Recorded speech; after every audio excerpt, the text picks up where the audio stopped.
reglamento. Mientras tanto, vamos a retornar con la transmisión de la Comisión de Energía y Minas. Puede generar mayores recursos para el Estado. Ahora, creo también que la inversión privada viene donde que mejor le traten, ya donde que encuentre mejores oportunidades. Y siendo todo del Estado, de repente podría encontrar mejores oportunidades. De repente ya no huelgas. De repente mayor capacidad de diálogo. ¿Qué podría ser? Por eso, ese estudio debería ser importante como para poder de ahí diseñar políticas públicas respecto a minería. Gracias, presidente. Muchas gracias. Cerramos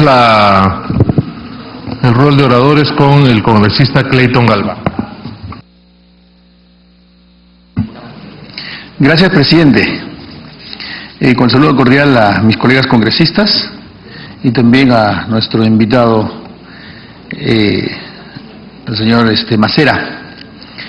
Si bien es cierto, dentro de la exposición, como representante del Instituto Peruano de Economía, nos ha informado el tema macro y microeconómico, la rentabilidad, los aportes, los tributos, las ganancias, las pérdidas que nos afecta dentro de la explotación minera.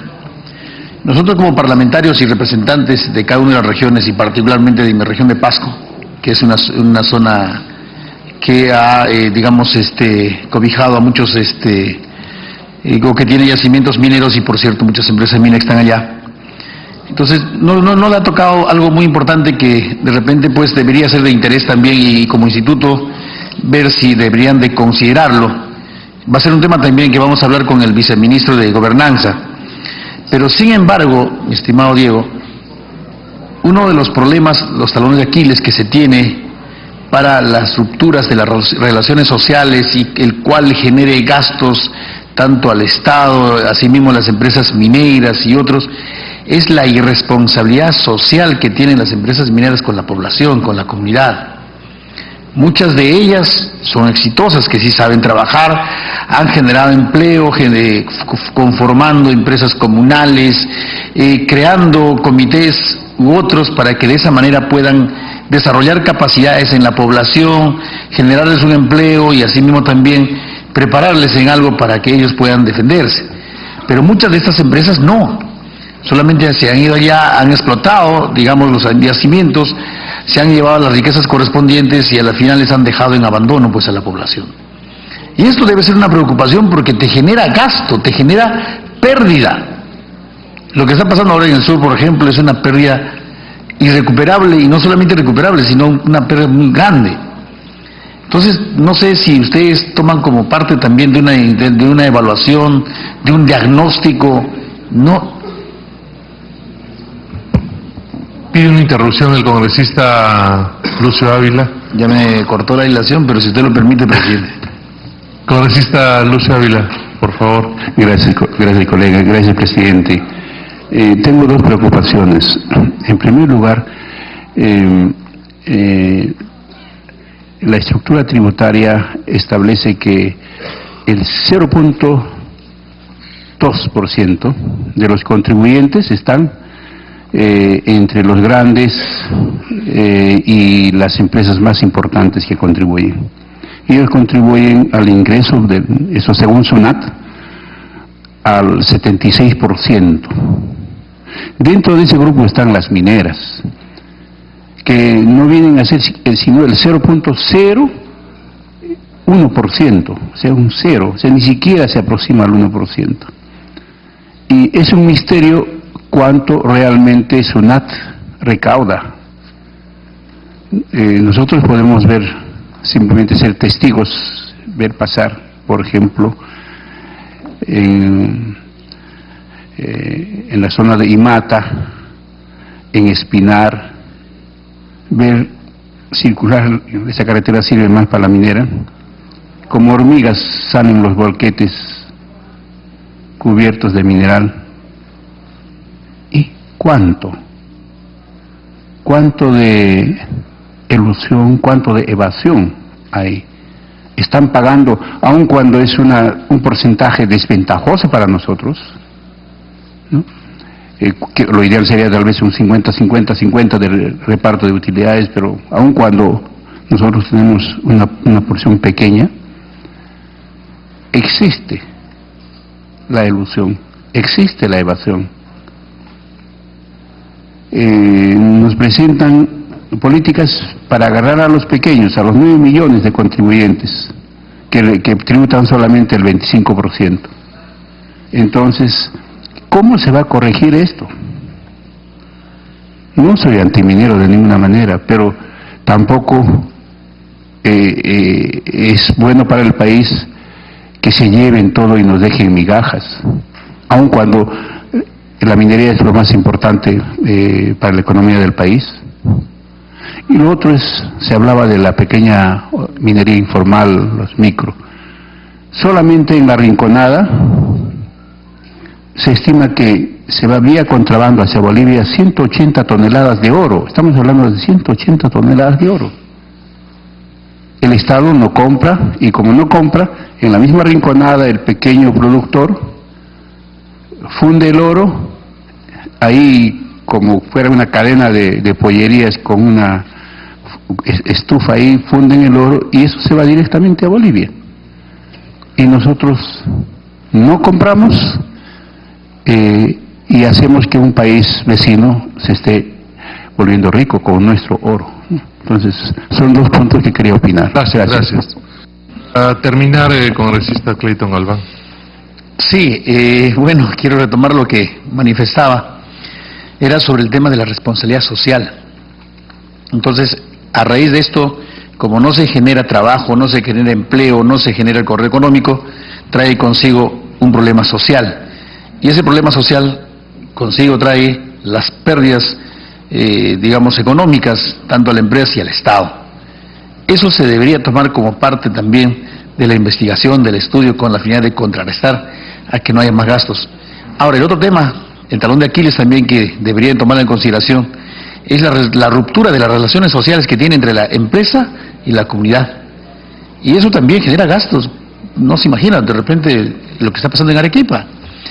Porque los paros de los trabajadores, de la población, de los mismos, digamos, transportistas, qué sé yo, de distintas organizaciones que se convierten en antimineros, es justamente porque no hay esa comunicación.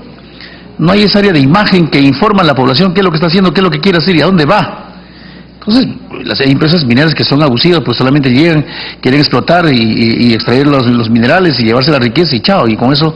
Entonces, yo creo de que nosotros como peruanos sabemos y somos conscientes de que la minería mueve la economía de un país, pero una minería responsable, una empresa privada responsable, haría de que efectivamente también pueda satisfacer las distintas necesidades de una población.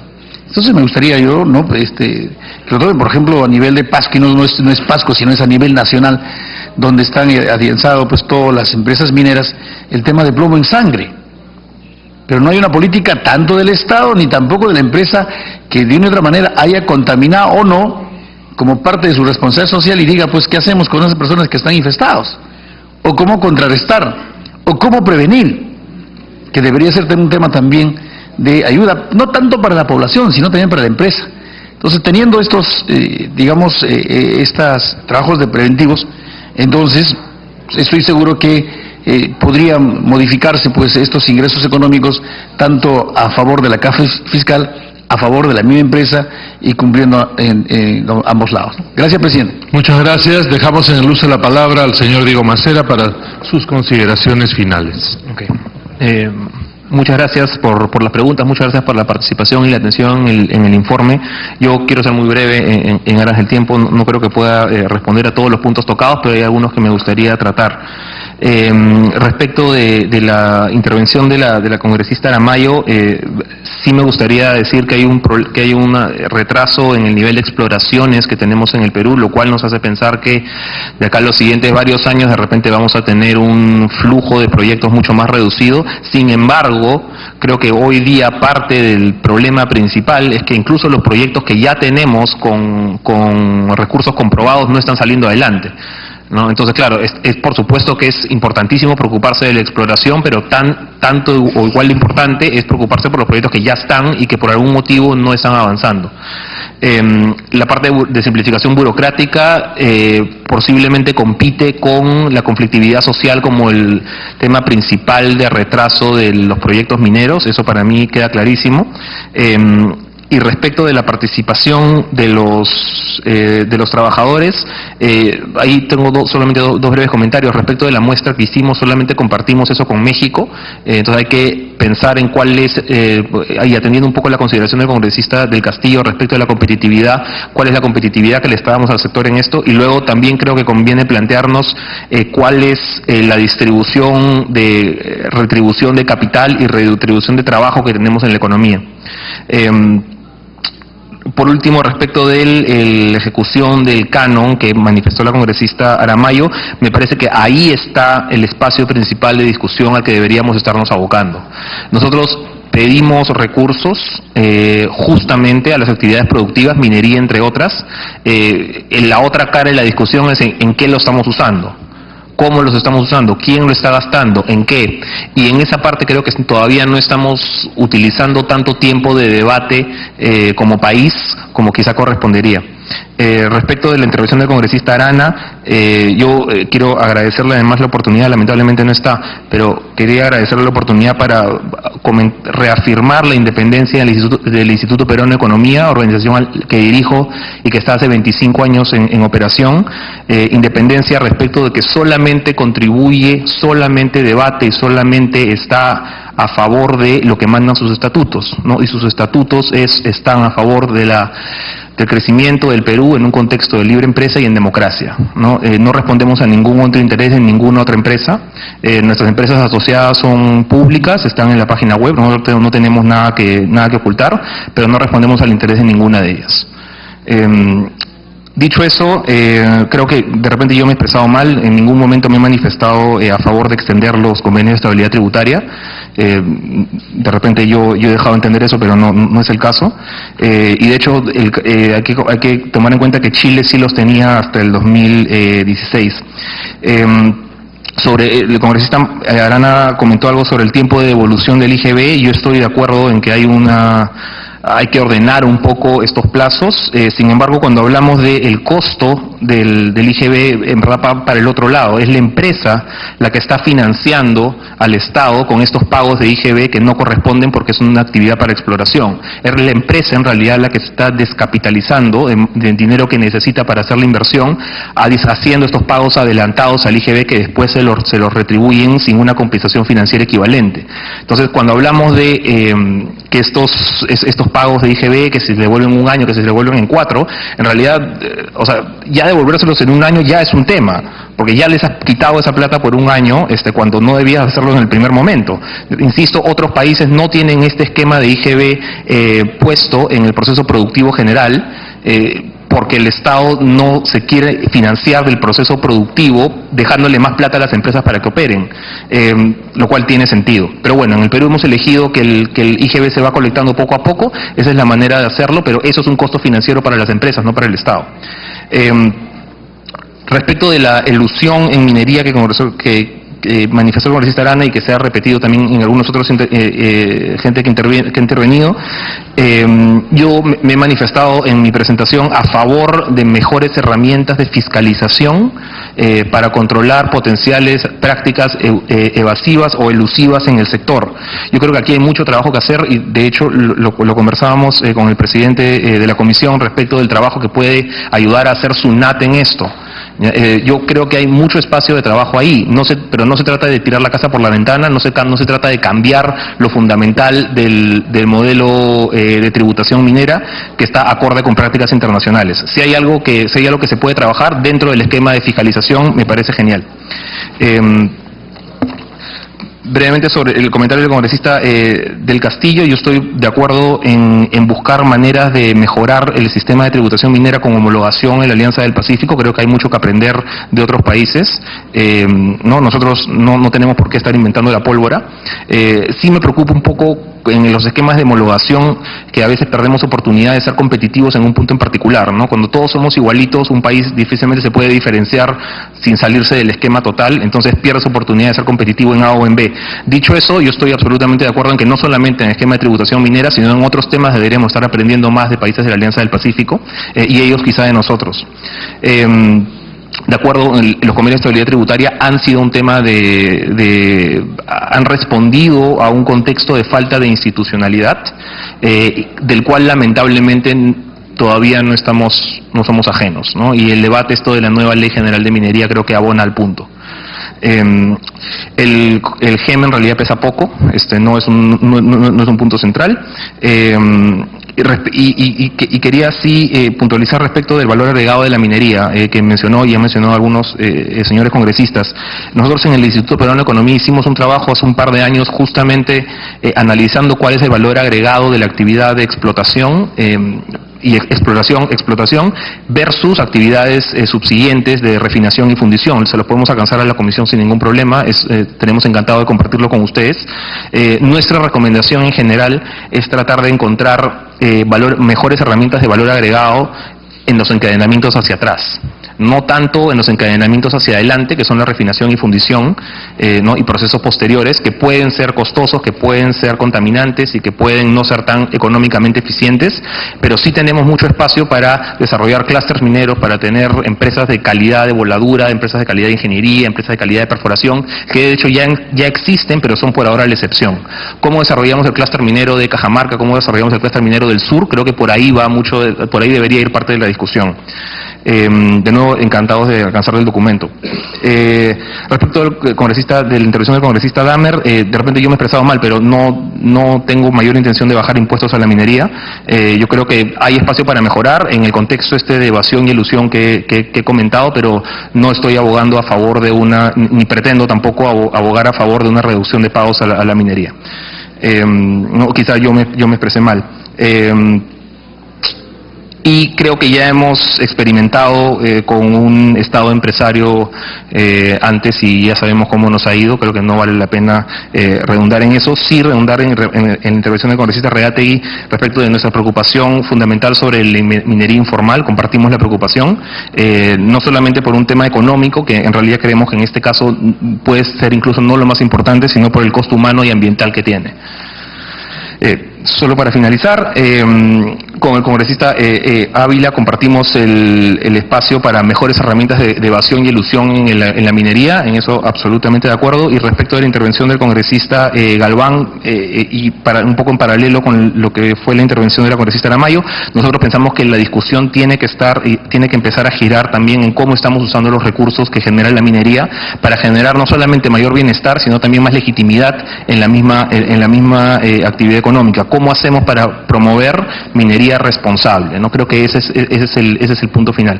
Muchísimas gracias por su tiempo. A usted más bien, agradecemos al señor Diego Macera, gerente del Instituto Peruano de Economía, por su exposición. Esperamos poder contar con su presencia en otro momento. Vamos a suspender por un minuto la sesión para despedir a nuestro invitado y para permitir el ingreso del señor viceministro de Gobernanza, Raúl Molina.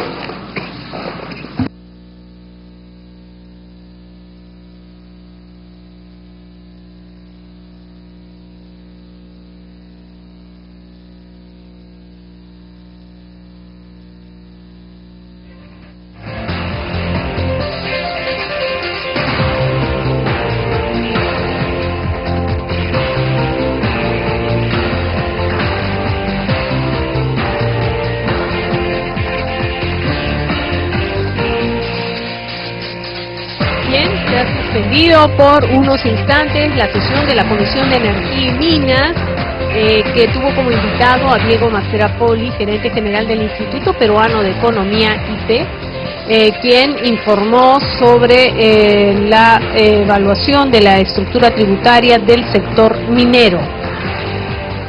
En breves instantes se va a presentar Raúl Alberto Molina Martínez, viceministro de Gobernanza Territorial de la Presidencia del Consejo de Ministros.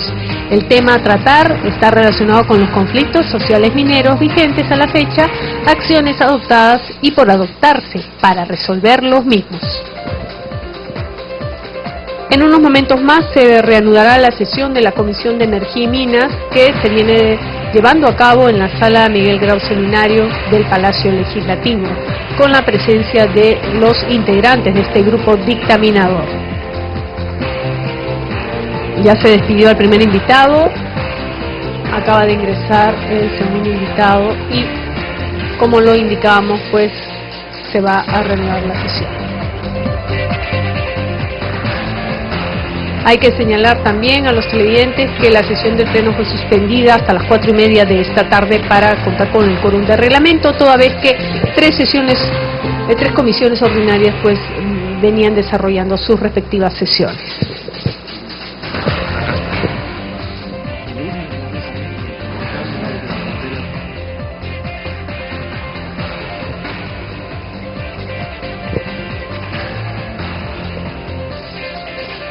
Con la presencia del segundo invitado, entonces, muy bien, retomamos se reanuda la sesión. Le damos la más cordial bienvenida al señor Raúl Molina, viceministro de Gobernanza Territorial de la Presidencia del Consejo de Ministros, quien concurre acompañado del señor José Miguel Flores Flores, secretario de Gestión Social y Diálogo, con el objeto de informar sobre los conflictos sociales, fundamentalmente por cuestiones mineras vigentes a la fecha, cuáles son las acciones adoptadas y por adoptarse para resolver los mismos. En aras del estrecho tiempo que tenemos, dejamos en el uso de la palabra al señor viceministro. Buenas tardes, señor presidente. Buenas tardes, señores y señoras congresistas, miembros de la Comisión de Minería. Con su venia, señor presidente, que si me permite, hemos preparado una presentación que quisiera que la haga el secretario de Diálogo y después que él termine yo voy a intervenir haciendo algunas ideas desde la perspectiva más del viceministerio. Bueno, señor presidente, buenas tardes. Por su Proceda usted. Y agradecerles la oportunidad de presentar algunas de las ideas que hemos preparado para... Hay una presentación, no sé si la podemos pasar. Mientras tanto, les voy comentando a los congresistas, por su intermedio, que la Secretaría de Gestión Social de Diálogo es parte del Viceministerio de Gobernanza Territorial, que es la unidad adscrita a la Presidencia del Consejo de Ministros que está encargada de asegurar la gobernanza, mejorar la descentralización y prevenir los riesgos a la gobernanza, lo cual incluye el manejo de los conflictos y la articulación para el manejo de los conflictos sociales en el Perú. Mientras vemos la presentación, ¿Qué pasó?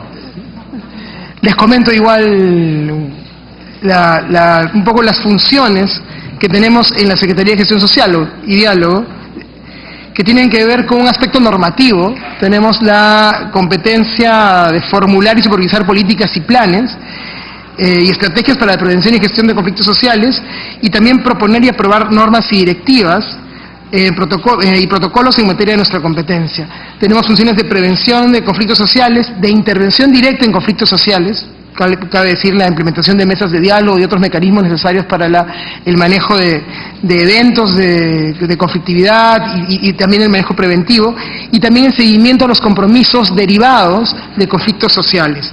Estamos organizados en 3 subsecretarías: la Subsecretaría de Prevención y Seguimiento, la Subsecretaría de Gestión de Conflictos y la Subsecretaría de Diálogo y Sostenibilidad. De manera general, algunas cifras pues fueron algunas de las cosas que nos requirieron en la invitación. Tenemos que en nuestra base de datos para el mes de agosto teníamos registrados 145 casos de conflictos sociales. 77 de ellos en etapa de postconflicto, 22 en etapa de conflicto y 44 en etapa de preconflicto. Es interesante tener un paralelo con la Defensoría del Pueblo. Si no conecta el sistema no va a proyectar jamás. No, pero ustedes tienen la presentación también a la mano, ¿no? Entonces podemos seguirla también en la versión impresa que tienen en sus manos. La Defensoría del Pueblo, nuestras cifras no difieren tanto, pero sí tenemos un enfoque metodológico distinto y eventualmente usamos también fuentes de información distintas. Entonces hay algunos matices que hacen que nuestras cifras sean distintas. Eventualmente lo que para nosotros es un solo caso, para ellos es varios casos, o al revés. Ellos tienen registrados algunos eventos como un caso de conflicto social, mientras nosotros tenemos procesos vinculados a demandas articuladas por diferentes actores que agregamos en un solo caso y hacemos seguimiento en ese sentido. Por eso algunas cifras varían. Por ejemplo, en este mes, el último mes de agosto, la Defensoría presentó 135 casos, mientras nosotros presentábamos 145.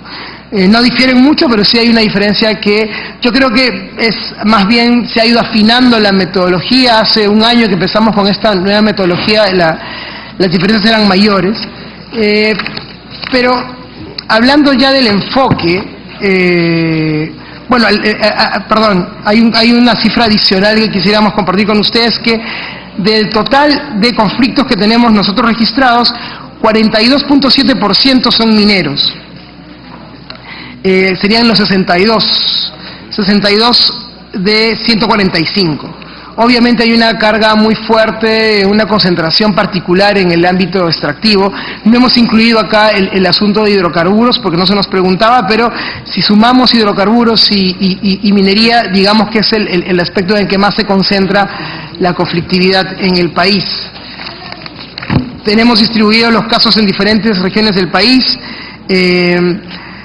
lo cual plantea, y lo digo con absoluta confianza, algunos retos en el seguimiento y la metodología de los casos. Y me atrevo a señalar, por ejemplo, que en nuestras bases de datos, Ancash aparece como un departamento con muchos conflictos sociales.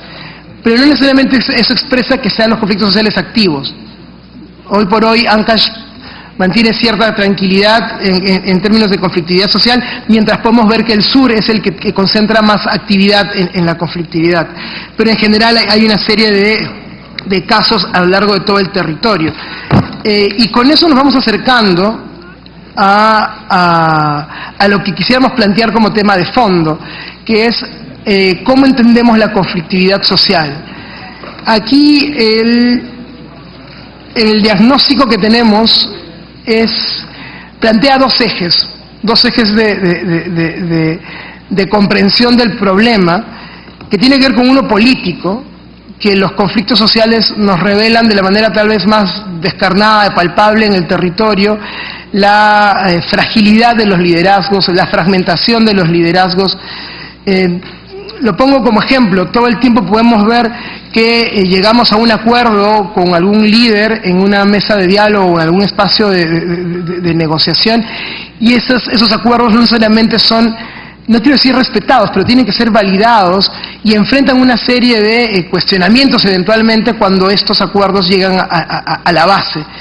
Y eso en realidad lo que nos está revelando es una serie de problemas en la capacidad de las instancias políticas de agregar intereses y de representar a las bases. A las organizaciones sociales no necesariamente están representando a las bases y los liderazgos no necesariamente están obteniendo la solidez que se requiere.